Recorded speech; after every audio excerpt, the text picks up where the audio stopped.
The flames still burned across the shattered colony ridge as Ethan Cole stepped over broken ferroglass, the heat biting through his armor. The air tasted like smoke and metal, each breath sharp in his throat. The ruins of a Lara outpost stretched before him, a place once full of life, now silent except for distant groans of collapsing structures. His visor flickered with warning icons. Enemy forces were regrouping somewhere beyond the ash clouds. Command wanted him back with the unit. But something else reached him first. A sound. Thin. Trembling. A child's cry. Ethan froze. Nothing on this battlefield cried like that, unless it was alive. Unless it needed him. And the enemy patrol signatures were moving closer. Ethan Cole moved toward the collapsed dwelling, his boots crunching on scorched stone. The outpost had belonged to the Auranthi Dominion, one of the many worlds caught in the brutal war between humanity and the Vornai Empire. 3 years of fighting had turned once bright colonies into graveyards. Yet Ethan kept going, because he was a medic, and medics searched for survivors even when hope felt impossible. "Cole, fall back to the transport," Captain Mira Solis ordered through his comm. "Vornai squads are converging. We don't have long." "Copy," Ethan said, though he kept moving. Something about that cry felt real, felt urgent. He knelt beside a cracked support beam and listened again. There. A soft whimper beneath layers of shattered alloy. "Someone's alive in here," he said. "Ethan, we don't have authorization to rescue enemy civilians," Solis snapped. "They're not enemy civilians," Ethan replied softly. "They're a child." Before she could respond, Ethan shoved aside debris, his muscles straining under the weight of his armor.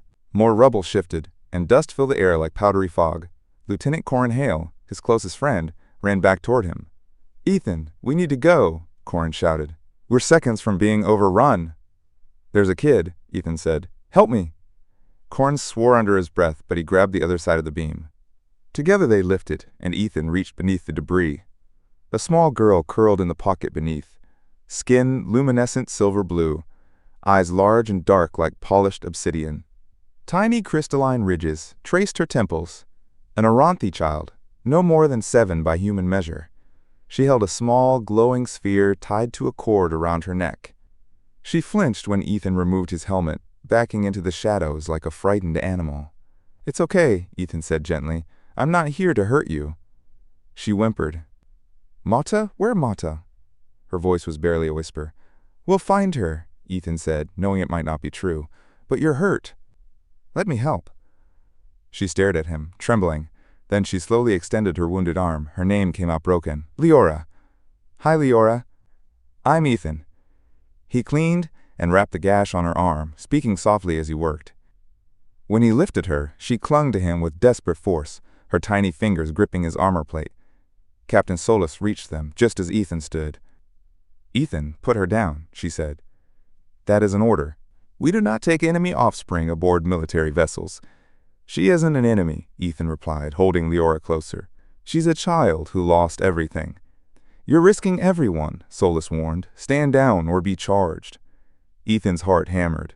He thought of his younger sister back on Earth, thought of how he would want someone, anyone, to help her in a war zone. "Then charge me," he said. "I'm not abandoning her." Corinne stepped beside him immediately. "I've got your back." Solis stared at them both. For a moment her stern facade cracked. But she said nothing more, only turned sharply and waved the squad toward the transports. The ride back to the star frigate Zenith Dawn was tense. Leora refused to let go of Ethan, even as the medics approached. She had fallen asleep against his chest, still clutching the glowing sphere. "You know this is going to ruin your career," Corin whispered. "Maybe," Ethan said, "but this was worth it." Hours later, in Ethan's quarters, Corin examined the pendant more closely. "Ethan," he whispered, face draining of color. "This symbol, it belongs to the Auranthi royal line." Ethan blinked. "She's royalty?" Corinne pulled up a data slate, showing an image of Queen Eris Valera and her daughter. It matched perfectly. "The princess has been missing for 3 weeks, Corin said. "The Auranthi believe we kidnapped her. That's why the war escalated." Ethan's stomach dropped. "If the Vornai thought humans took her," Ethan whispered. "No wonder they've been hitting us twice as hard," Corin finished. Leora stirred, mumbling one word in her own language. "Mata?" Her mother. Ethan felt something break quietly inside him. He looked at Corin. "We can't tell Command," Corin said. "She'll be used as leverage. Or worse." "Then we find a way to contact her mother ourselves," Ethan said. For 2 days, he hid Leora aboard the Zenith Dawn. She trusted him more each day, talking in simple Terran standard. She described masked figures taking her from home, a dark room, and fear. Too much fear for someone so small. Dr. Raina Hart, the ship's chief medic, eventually discovered them. Instead of reporting Ethan, she took one look at Leora and sighed. "You did the right thing," Raina said. "But now you're in deeper than you know." She scanned the child and froze. "Ethan, come here." Embedded near Leora's spine was a device, a tracker. Recently implanted. Active. "They know exactly where she is," Raina whispered. Ethan felt ice settle in his chest. "Remove it," he said.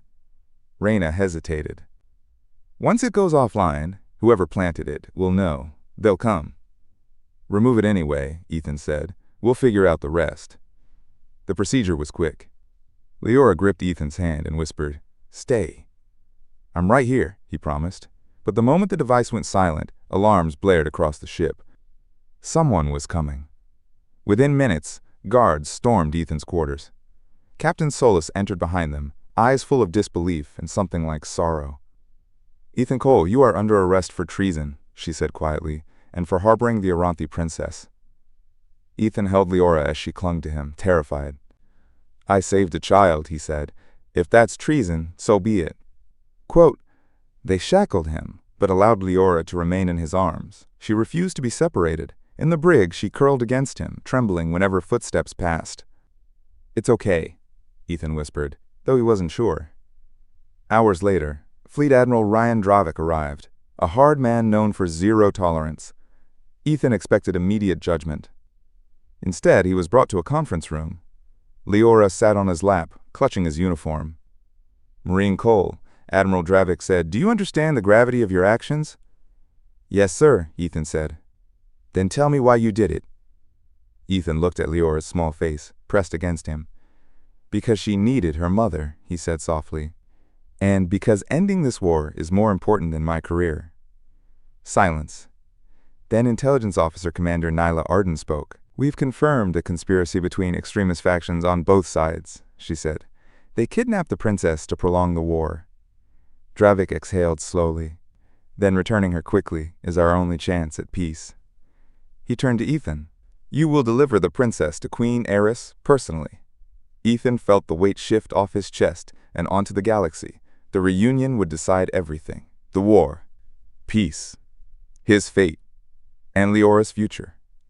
Ethan sat alone in the brig cell that night, the cold, light panels humming softly above him. Leora was curled against his side on the narrow bunk, her small hands gripping the fabric of his uniform as if he might vanish if she relaxed. The ship's steady vibration thrummed through the walls like a tired heartbeat. Outside, he could sense the entire fleet turning around one fragile hope. "Ethan?" she whispered. He looked down. Her dark eyes shone in the dim light. "You said I see Mata soon?" "Yes," he said. "We are going to take you to her." Her fingers tightened on his sleeve. "You come too?" Quote. The question cut deeper than any wound. Ethan swallowed. "I will bring you to her," he said. "After that, my people have to decide what happens to me." She thought about that, brow furrowing. "Your people angry?" "Some are," he said. "Some understand." Quote, she studied him with a seriousness far older than her years. Then she pressed her forehead lightly against his chest, seeking comfort. "I not want you gone," she murmured. "You safe place." The words settled over him like armor he had never asked for. He wrapped one arm around her, feeling how small she truly was. "I'll do everything I can," he said. "That is all anyone can promise." 2 days later, the Zenith Dawn floated beside a cracked ring station on the edge of neutral space. The structure had once been a trade hub, its metal arcs lined with markets and bright banners. Now its corridors stood empty, lit only by standby strips that cast pale light across dust and drifting motes. On one side of the station, Terran warships hung in formation, their hulls scarred by years of battle. On the opposite side, Auranthi vessels waited. Their long, sleek forms shimmered with faint bioluminescent patterns. like living creatures sleeping with one eye open. "Approach corridor clear," General Armenwork said, watching the feeds. "No weapons fire, no unusual energy spikes." Quote, "Let us hope it stays that way," Admiral Dravik replied. Ethan stood near the airlock in a fresh uniform, his wrists free but his future uncertain. Leora stood in front of him, dressed in formal Auranthi garments, crafted by the ship's fabricators. Soft silver fabric wrapped her small frame, and a delicate sash of pale blue rested on her shoulder. Her pendant had been cleaned and repaired. It glowed gently at her throat. "You look like the bravest star in the sky," Ethan said. She smiled nervously and reached for his hand. He let her take it. Corinne and Dr. Reyna stood a few steps back with the escort team. Corinne leaned forward. "Last chance to say you changed your mind," he said quietly. Ethan gave him a faint smile. "Not a chance." The airlock cycled with a heavy clang. Cold, stale air rolled in from the station, carrying the faint scent of metal and old dust. The security detail moved first, weapons holstered but hands ready. Admiral Dravik, Commander Nyla Arden, and Ambassador Jalen Voss followed. "Stay close," Dravik told Ethan. "You and the princess are the center of this, whether you like it or not." "I never liked attention much," Ethan said. "Too late now," Corin muttered. They walked through silent corridors lined with empty vendor stalls and dark viewports. Beyond the glass, the two fleets waited with engines idling and weapons armed, but held in check. Every step echoed. Leora's grip tightened the closer they came to the central chamber. Ethan could feel her shaking. He knelt briefly, bringing himself to her eye level. "Hey," he said softly. "You remember what we talked about?" She nodded. "I see Mata. I say I safe. I tell truth." "That is all you need to do," Ethan said. "I'll be right there." The doors to the chamber parted with a soft hiss. The room was wide and high, its ceiling an arc of transparent alloy that showed the black of space and the patient shapes of waiting ships. In the center, a wide circle of neutral flooring had been marked. Terran delegates stood on one side, Auranthi on the other. Ethan's gaze found the tall figure at the head of the alien group. Queen Eris Velara wore a crown that seemed to grow from her brow, crystals catching the dim light and scattering it across her features. Her skin carried the same silver-blue luminescence as Leora's, but her posture radiated a weight far heavier than any armor. Her eyes were the same deep dark as her daughter's, but they looked older, tired, filled with grief. When she saw the small figure at Ethan's side, she stopped breathing for a heartbeat. Leora froze, half hiding behind Ethan's leg. "Mata," she whispered. Ethan's chest tightened. He took a slow breath. "It is time," he said quietly.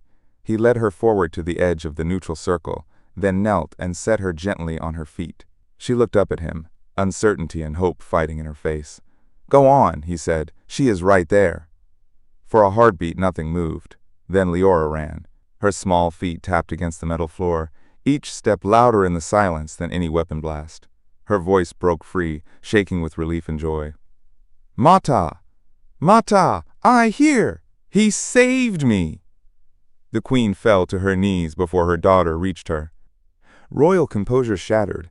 Leora collided with her, and Eris wrapped her in an embrace so fierce it seemed she might never let go again. The queen's shoulders shook. Raw sobs tore from her, years of fear and grief pouring out all at once. Leora clung to her, crying into her mother's neck, repeating words in her own language like a prayer.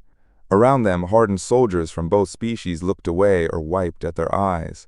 Even General Rourke's jaw clenched as he stared at the floor. Some things were universal. Love. Fear. Relief so strong it hurt. After a long moment, Queen Eris lifted her face. Tears still streaked her cheeks. She whispered something in Auranthi, her voice breaking. One of her advisors stepped forward to translate. "The sovereign asks," the advisor said softly, "who is the human who carried her child from the ruins?" Ethan felt every gaze in the chamber swing toward him. He stepped forward into the neutral circle. His legs felt heavy, but he kept moving until he stood a few paces from the queen. "Ethan Cole, Terran Marine Medic," he said. "Your Majesty." Quote, Leora shifted in her mother's arms and reached toward him with one hand. "Ethan, my friend," she said in careful Terran standard. "He found me. He kept me safe." Queen Eris studied him with eyes that seemed to look through bone and into soul.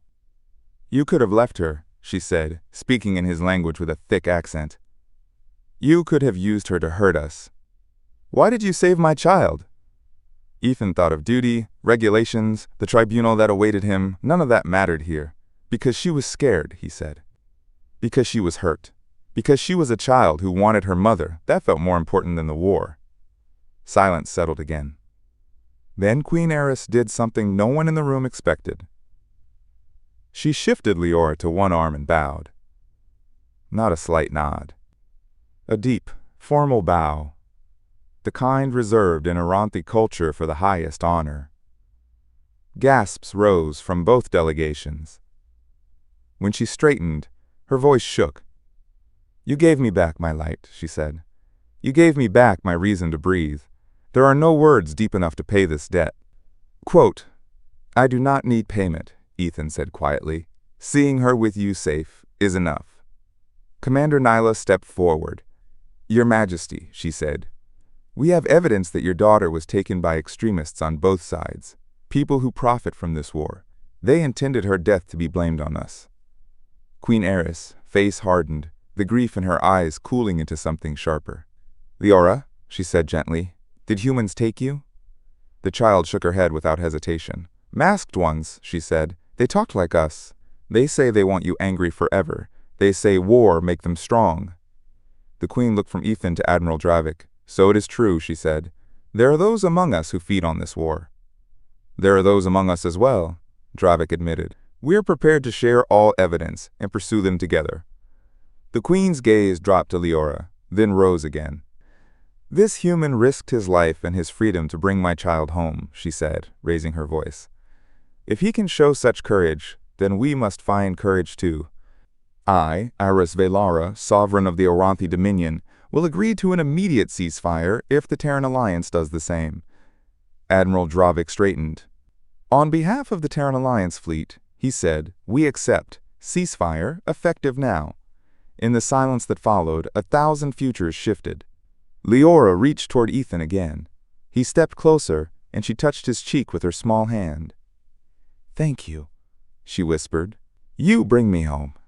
Ethan smiled, vision blurring. You take care of your mother, he said. That is your mission now. She nodded with solemn seriousness. Behind them, diplomats began to speak, their words full of treaties and terms. But the heart of it had already been decided in one embrace. The war was ending. Ethan's part in it, however, was not finished. He would still have to face his own people. And they would have to decide what kind of future they wanted. The news spread faster than any fleet. By the time Ethan stepped back aboard the Zenith Dawn, the footage of Leora running into her mother's arms was already traveling through Terran networks and Auranthi channels.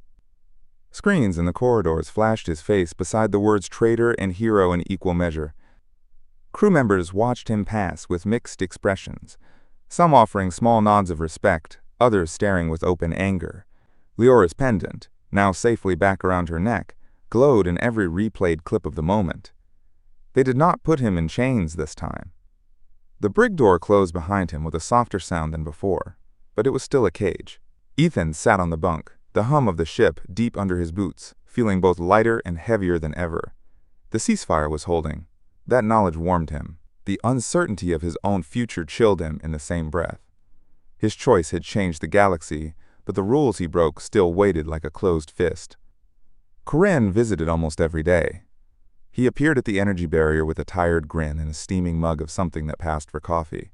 The guards looked the other way more than they should have. Corinne sat on the floor outside the field like it was just another night on deployment. He talked about the protests on Earth and the border worlds, people shouting for Ethan's freedom and others demanding his punishment. The sound of it reached them only as data, but the weight of it pressed on every word. What do you think they will do to you? Corinne asked one evening. Ethan leaned back against the wall, shoulders tense against the cold metal. I broke more regulations than I can count, he said. They could lock me away for the rest of my life. He thought of Leora's smile, of Queen Eris, bow in the quiet chamber. But I would still do it again, he added. Corinne nodded, eyes serious. I know, he said. That is why it worked. The tribunal happened 1 week later on a neutral dock station, chosen for its security and its signal reach. The chamber was bright and formal, metal and glass polished until every light reflected twice. Ethan stood at the center in his dress uniform. The panel of senior officers sat ahead of him, Admiral Dravik among them. Rows of observers filled the seats beyond, Terran officers, civilian delegates, and a sea of recording lenses that carried every moment back to waiting worlds. The charges were read out in a steady voice: disobeying orders in a combat zone, unauthorized contact with an enemy power, harboring a high-value alien without authorization. Each count felt like a physical blow, but they were only words attached to choices he already accepted. His assigned advocate, Captain Mara Lin, argued necessity and moral duty, speaking about children in war and the lives saved by the ceasefire. The law, however, sat on the table like a weight, with no heart behind it. Then the main display behind the tribunal flickered. The seal of the Terran Alliance appeared, followed by the face of Chancellor Alara Wynn, the leader of his people. Her hair was iron gray, her gaze sharp and tired. The room went very still. Even the vents seemed to hush. She spoke not as a distant figure on a screen, but as someone who had been waiting to say these words since the first replay of that reunion crossed her desk. "What Ethan Cole did was against our code," she said. "But codes mean nothing if they are not guided by conscience." She spoke of the thousands of lives already saved by the ceasefire, of the war's sudden pause born not from strategy, but from a single act of compassion.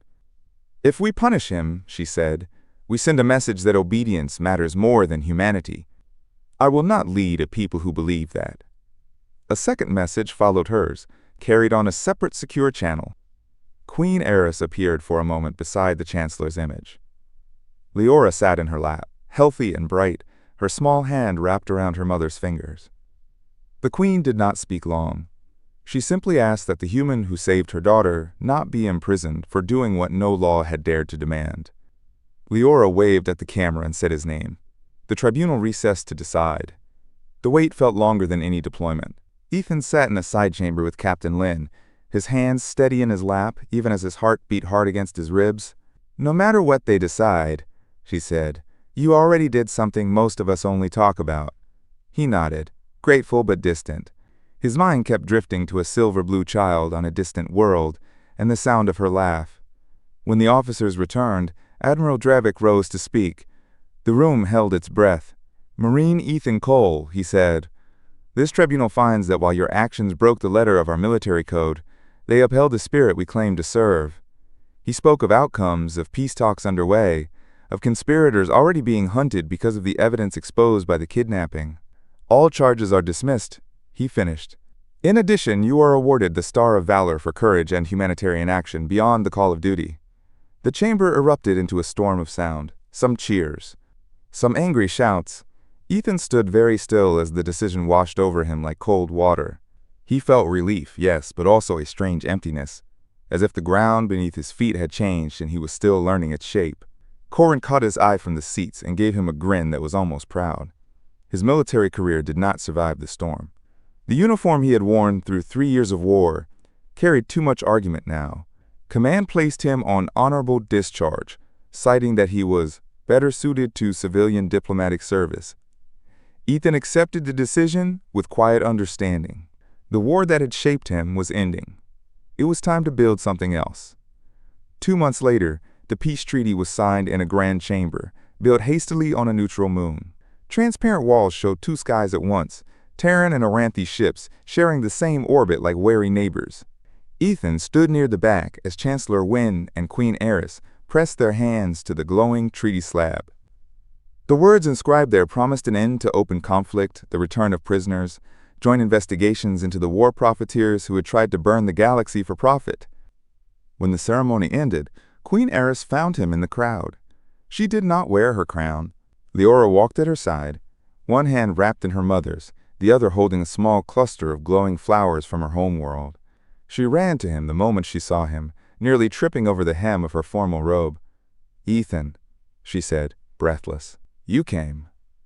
"Would not miss this," he replied, smiling as he knelt. "How are you, Princess Leora?" She made a face at the title. "I like Leora better," she said. "Princess is heavy." Her eyes shone. "But I am good. I sleep now, without bad dreams most nights." Queen Eris stepped closer, her gaze softer than he remembered. "Marine Cole?" she said, then corrected herself. "Ethan, I have a request." Her voice carried both formality and something warmer, something personal. She spoke of a new role, of the need for humans in Auranthi to see each other as more than monsters told in war stories.